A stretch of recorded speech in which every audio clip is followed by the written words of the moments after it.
Laurie, I'm super excited to welcome you on the podcast because you have so much experience in this space. You have been working as the executive communication coach for so long. I'm not even mentioning the number of Thank years. you. You work with companies and individuals as well. You help all of these executives with their communication and careers as well. You can zoom into helping them to fix their kind of interviewing skills or improve the skills, presentational skills, improve their meeting skills and everything. So I mean, there is a lot we could talk about, Yes. especially if we zoom into the technology space and how we can help VP of Engineering or CTOs get better at their job. So, I mean, with all of this experience, what do you see that people in the technology space struggle most with? Couple of things. One is a lot of times people in technology really love what they do, which is great. But then they have to adjust to the people they're talking to who may not be as interested or just can't absorb details. So the ability to use what I call a headline to say the main point without getting into too much detail, number one, and to adjust your message to the person that you're talking to and sort of a different mindset. So it's not saying everything, it's figuring out what's the best thing to say in this particular circumstance. Does that make sense, Michal? Kind of yes, and especially if we imagine some situation, for example, someone is going for an interview. So, do you mean that people can tweak what they say based on who they are engaging with? Let's talk about the interview as a particularly important, maybe critical time when communication, and I'm going to say this, protect people, unfortunately, matters more than anything. So it's your verbal skills that are showing everyone, your verbal skills. Maybe they'll do some sort of technical test or and get your references, but how you come across in the interview, I really want to stress that. So, related to being able to get to the point, you want your answers to be in the neighborhood of 30 seconds to a minute. You want to give a headline. So, if I ask, what's your most challenging situation? You don't want to give a big long story of your life. You want to say, I find the most challenging situation is when I have to do public speaking because it's not something that I've done very often. So you want to get right to the point, and then you want to back it up. So think of your main point as a very large X. That's your main point. And then you back it up with other points. And that's called being direct, a very important skill for all of us, but especially for technical people who can get lost in the weeds. I'll be candid with you. I've been asked to do programs by the C-suite in a company, and they'll say, I can't take it anymore. These people don't know how to be brief with me. So I'm telling you from the other side, there are concerns about how technical people are and how concise the C-suite people want them to be. Does this make sense? I hope I'm not being critical. No, no, not at all. And I think a lot of people who are listening to this or watching on YouTube, they appreciate your direct style. That's awesome. And how can a CTO even know that there is something kind of wrong or not perfect with regards to the communication style? Because the person may be under the impression that he is already having a great job, doing well in the career, but maybe someone like you would Wow. say, "Hey, this is not good enough." So how can you kind of figure it out? I love this question because self-awareness along with growth, especially the research indicates when you go from being, really smart, really good at what you do to wanting to be a leader, there's a whole new set of skills that matter. Why? Because it's assumed that you know your technical skills. So now you're adding on these communication skills. So One way is not even to think about, am I good or not? But when you are on the move to a next level, seek out, whether it's with a coach like me, whether it's reading, whether it's talking to some mentors who are more senior than you, and ask the question. Here's the question I'd like you to ask yourself and others. What are three things that are good about my professional communication? And what are three things I could work on? Mm. And sometimes it's going to take some bravery. And sometimes you already know, Yeah, yeah, yeah. right? That's Like, so if I said to you, Michal, tell me something you're good at in professional communication and tell me something you'd like to work on. Do you have an idea? yeah, yeah, totally. Like I would say, for example, that I'm quite honest right away with people. And what I could work on, well, sometimes I'm kind of hiding or avoiding surfacing some of the issues. So instead of being upfront with my colleagues that something doesn't work or I had some different expectations, I try to kind of push it forward. Right. Well, and you're just brought up a situation though where you may benefit actually from being more indirect. There are times like when you're giving criticism where you may want to say such and such is good and this is fine and what I'd really like you to work on is Mhm. so so it may actually be more of a strength than you think, Michal. Mhm. Good Um point. so the other, you asked about tech folks and leadership. The other thing to think about is your communication style. How do you come across? Because we certainly know that some people are interesting, some people are engaging, and some people fade into the background. Hmm.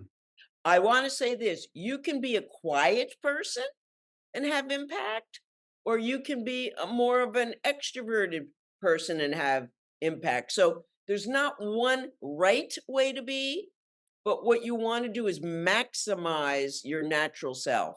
And Okay. there's How 3 things to focus on with your Mhm. image. What you say, how you sound, and what you look like. Your nonverbal behavior, your virtual image, and, even we'll get into the crazy topic of slides, but even what your slides look like. Mhm. This is actually very good that you say this because just the other day I was on a call with the head of product who was sharing the case studies and presentations that some of the candidates brought up, and he was quite surprised that the presentation was not as professional, as perfect as he would expect someone to prepare for a C-level or VP of engineering job interview. Right? So there's a couple of aspects of visual aids, and that was the old fashioned word, visual aids. So literally it is supposed to help you. Mhm. And sometimes it's hindering you.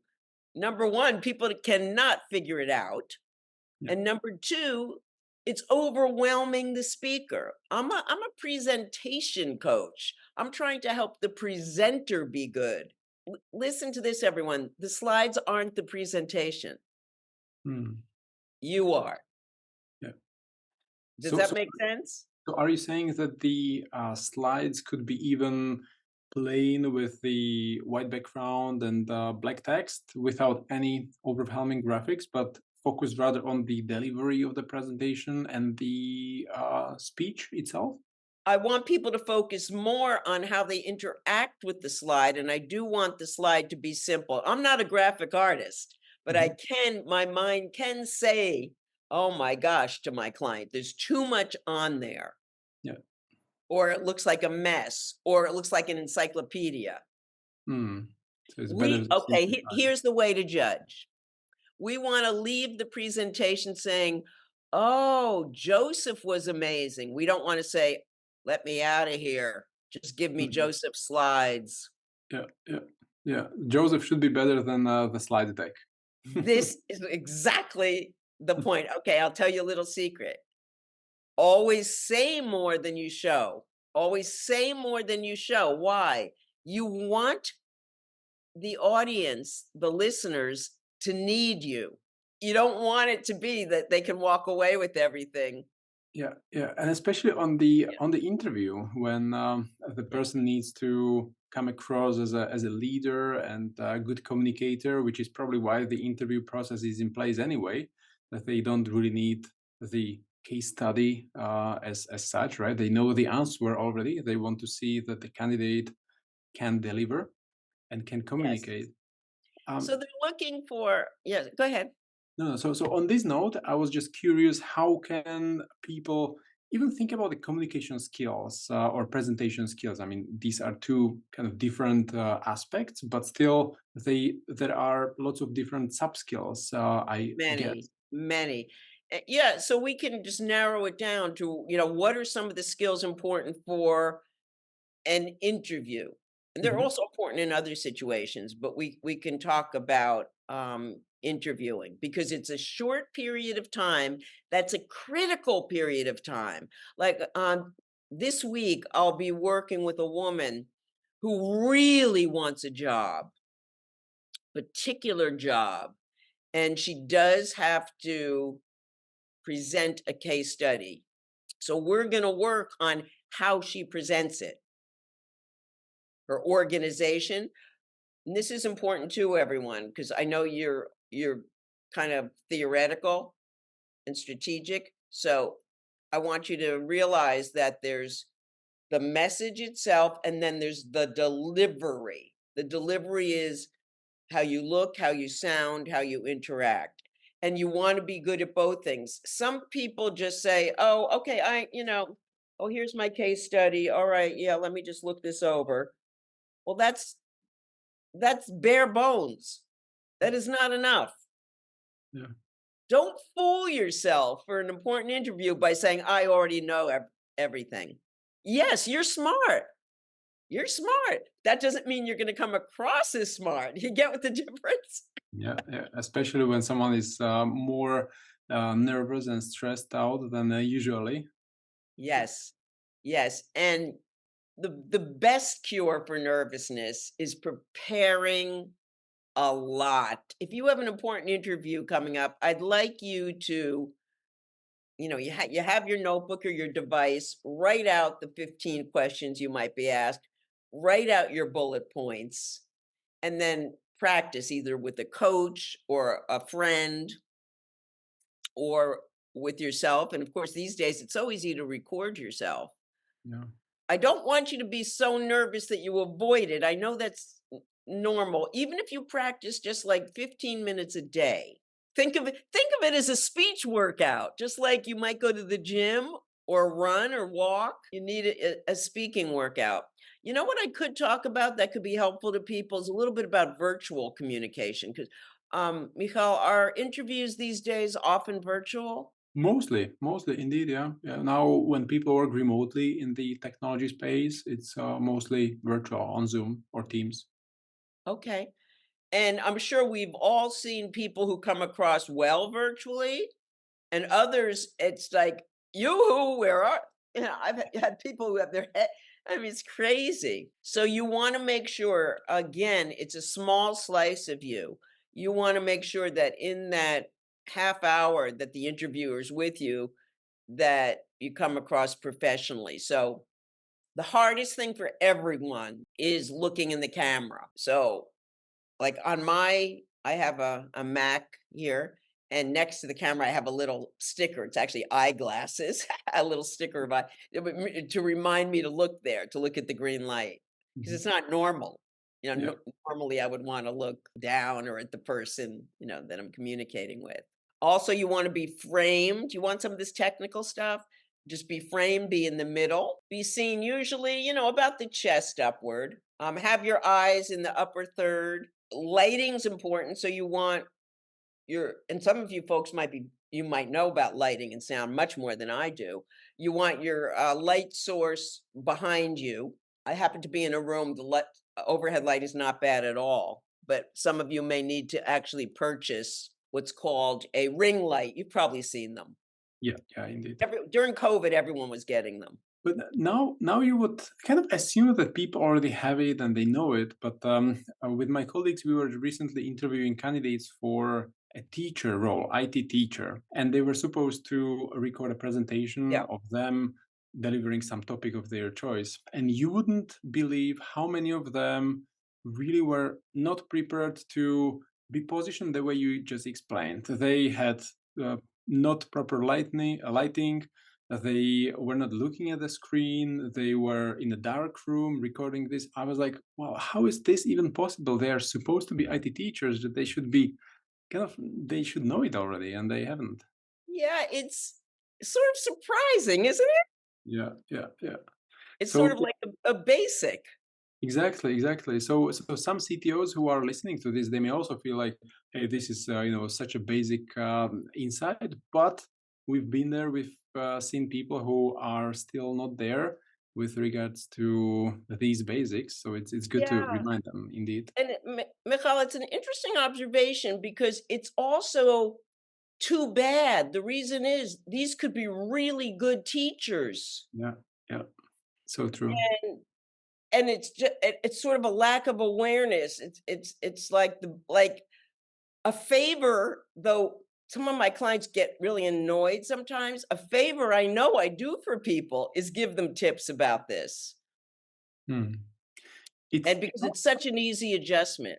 Yeah, it almost feels like a lack of professionalism because a professional IT teacher would already recognize how important it is, would have a proper microphone, proper lighting, Yeah. and then would be perceived as a professional.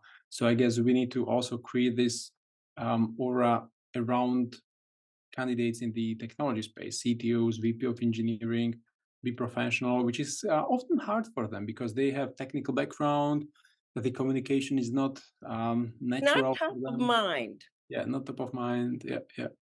And that's why ever since COVID, there's something I offer to all companies for free.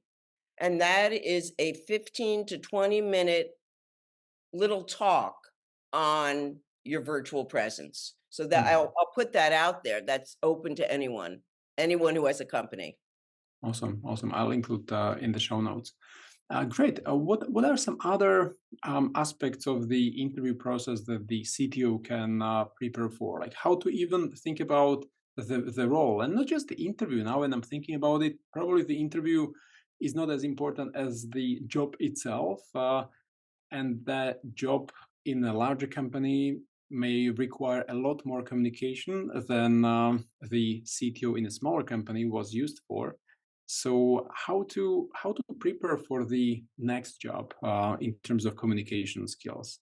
Certainly, in terms of being ready for it, I'd like you to get outside of your comfort zone. So if you're comfortable with, one or two buddies and with your certain folks for lunch, you've got to get out there and put yourself. I'm not saying go speak to 1,000 people, but do interview people at the next level.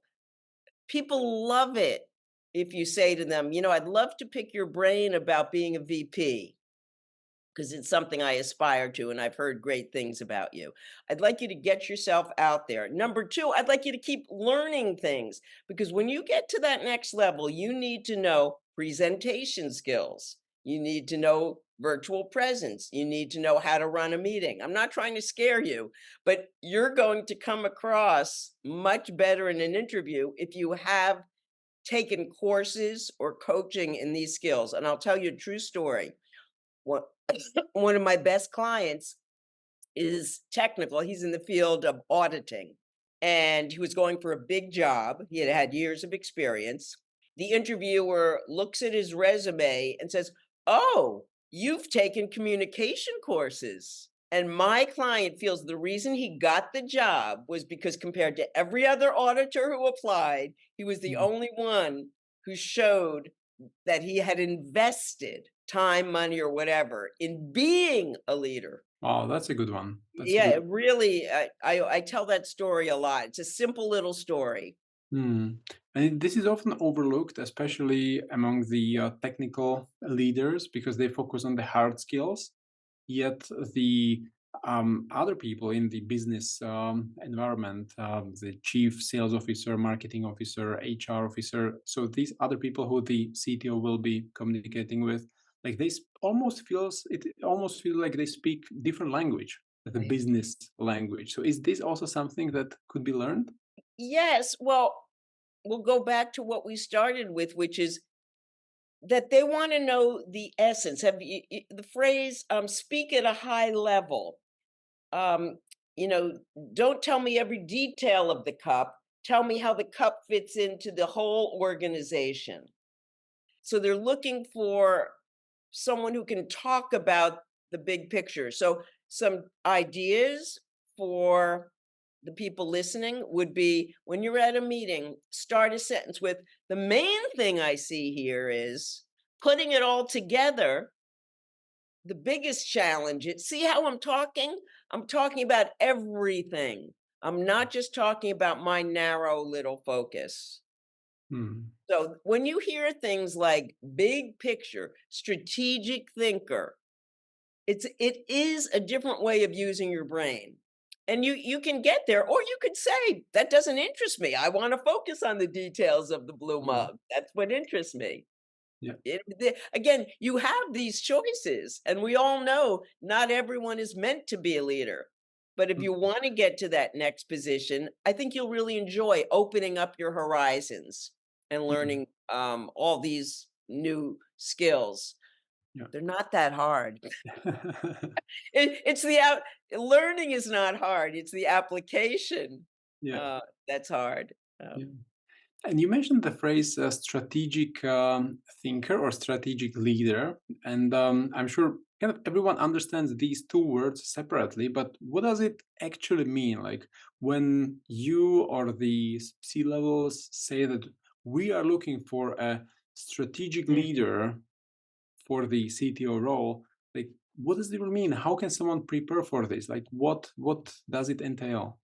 Well, in terms of preparing for it, do your research on the company. And it's sort of a fine line. I mean, you're not, you can't come across like you're gonna take over the company.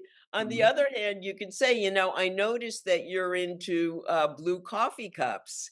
And I've had some experience in some innovation with blue coffee cups, and a few directions that would be good to think about for the person who gets this role I'm applying for are A, B, or C. So you're taking what's there and you're thinking of how to maximize it. And it's not that easy to do it in language.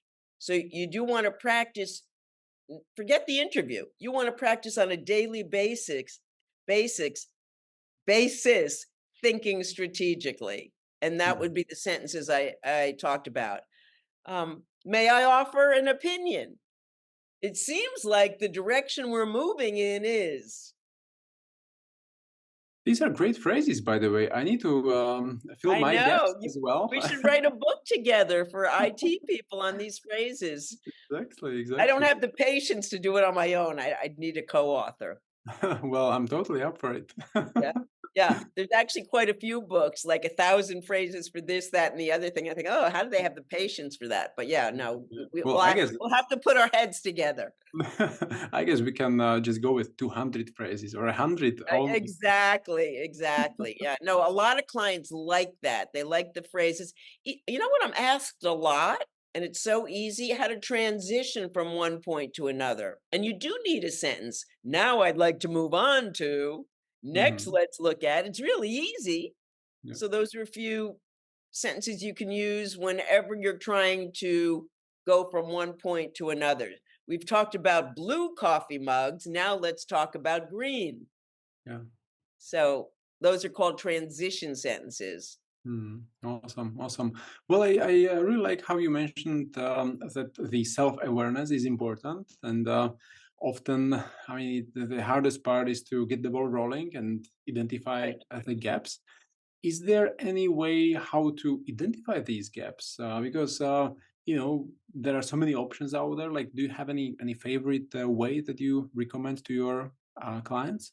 Well, one was one I already said, which was identify three Mhm. 3 things you like about your communication and 3 things you could change, and ask 3 people, a Mhm. peer, a leader, and maybe someone who reports to you if you have that. Then I can send you, Michal, if you have a place to post it. I do have a pretty simple a leadership communication assessment Mhm. tool. It doesn't include everything, but it gets people started. And I don't know if you have a place you post Well, things. definitely, definitely, we should. I can include it in the blog actually that will come with the recording. Okay, yeah, and it'll get you started. Like it just asks you to rate yourself. Give Hmm. yourself a report card, like leading a meeting. Maybe a 3, Yeah, I'm average. yeah. Also, Presentation skills. Yeah. Mhm. it may be difficult to know what is number five, for example, because Oh, there you you know go. it. That's why perfect. Just like in your field, when there's a great process, Hmm. when when something is not right. Well, same Hmm. thing. That's why there's a field. That's why there's my field, and people study it for years and years. Mm, So do rely on experts. There's coaches. There's books.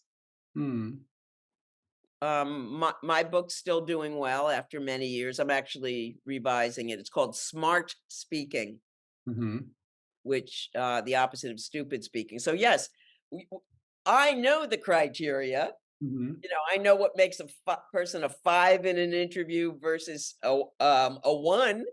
So a mm, person who I'll just give a person who's a 5 has concise answers, has interesting answers, talks within 30 to 60 seconds, has a vibrant facial expression, uses the virtual space well. So these are mhm. all criteria. Just again, like folks in IT, you have criteria Yeah. that you learned and you've now internalized. So experts in my field, exact same thing. Mm. Very much like a doctor. Healthy person, not so healthy. What are Yeah. the criteria? Yeah, yeah. It's so good that you mentioned this because Yeah. I haven't realized how important it could be to actually get the feedback from someone who really specializes in communication, for example, or before that the person goes for an interview to get an opinion from some other interviewer from some other company just as a practice. Right. And something to keep in mind is well more than half of my clients have their coaching paid for by their company. Why? The company invests in their development very Mm, often. Now, you could go on your own, but many companies are very happy to use some of their learning and development budget to advance people's careers. mhm. That's interesting. And you mentioned this example of the C-suite complaining about the technical people. Mhm. They are, what was it? Yeah, Uh, they're driving they can't stand it. They're willing to spend big yeah, bucks yeah, to yeah. bring in someone like me because they cannot take it anymore. They Hmm. can't stand how people are reporting to them. Yeah. They want there's an old expression, be brief, be bright, be gone. And so a client I remember a client asked me to develop a big course which they gave to a lot of people called executive briefings. Mm, And it was all about how to report upward. And those of you who are in the C suite or going there, you know what I mean. You don't have the time yeah. for a lot of BS that you don't want to hear. So, um, So you know, so interesting with all of these new skills that someone needs to acquire. I know someone who has been managing developers and technologies, taking care of the software architecture, and now needs to learn how to run meetings, how to report. yes, you'll love it. That's kind of interesting. Yeah.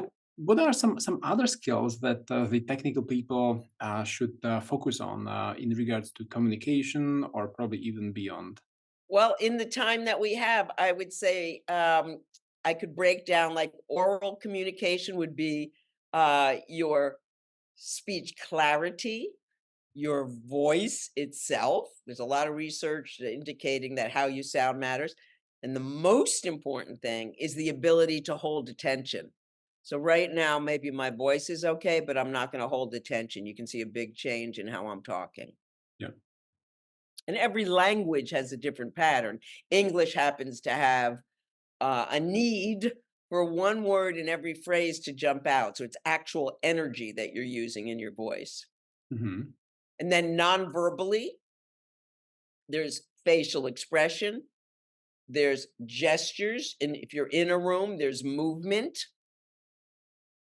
And then a whole set of skills what we do not have time for today would Hmm. be your relationship building skills, your interpersonal skills, Well, there is a and lot. likability.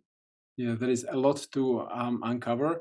What about the charisma? We've heard a lot about it, not today, but um, I mean, I've kind of this is something that has been on my radar, but I still don't really know how to improve it. Can it even be improved, or is it something that you are born? Yes. Yeah, I mean, so one of the things we ask people to do is to choose 2 words. How do they want to come across? And, you don't wanna go crazy. I mean, if you're kind of a dull person, you don't wanna say, "I wanna be dynamic or charismatic." You might wanna say, "I wanna be effective," or and the Mhm. next level might be influential. And then it's you and your coach operationalize it with those 3 things. What do you need to do with what you say? What do you need to do with how you sound? And what do you need to do with how you look? And we could literally form a spreadsheet. Hmm. What does charisma look like? And it's, there's no magic formula, but we certainly know that people who are charismatic convey energy, convey passion. You like listening to them, you like watching them. They stand out because of certain things they're doing. And I'll end with this quote. I have lots of different quotes from myself that I made up over the years. Okay. So you can't see someone's intellect, their character, or their soul. You can only go on what they say, how they sound, and how they look. That's how we judge people. Like Mhm. it or not, Yeah. those are the clues that we use. Yeah, that's so true, and it's so powerful because it also guides us on what we need to improve, especially Exactly. looking for a new job. So awesome. I mean, Exactly. we could talk about this for another hour or two. I mean, there is so much to unpack, but probably we need to co-author the book, and and then a lot will Yes, be. okay, all right, I'll expect to get working with it, you'll have to give me a little bit of a nudge. Yeah, definitely. Is Yeah. there anything before we wrap it up that you would like to share with fellow CTOs or chief information officers with regards to their career advancement? Well, I'm just so glad you're listening to this and that you're giving yourself the opportunity to think about continuing to build not only your technical competence, but also your leadership communication ability. So I'd say I'm applauding you for that. And just let me know any way it can be helpful. Awesome. And where can people connect with you if they would like to get some assistance? Just write to me. My daughter thinks my email address is ridiculous because it's so long. So, but you'll put it in the yeah. Yes. It's crazy. It's Laurie Laurie at Partners in Communication Inc. Sorry about that. Laurie at Partners in Communication Inc.com. Awesome, awesome. I Well, know. it's better to copy and paste, so I will I Oh, will link thank you. the show Thank you notes. very much. Yeah, and I in my field, we love being responsive. So if you write to me or look me up on LinkedIn, and Mhm, you'll my name, mhm. Laurie Schloff, is that's Awesome. easy to find because there's no other Laurie Schloff. So look me up on LinkedIn. I get back to people as soon as I can. Wonderful. Well, thanks a lot for sharing the insights and tips on how people can get better job opportunities and better job offers. Cool. Thank you. Thanks for being with us. My pleasure. Thank you so Thank you. much, Mikhail. Yeah. See you soon again.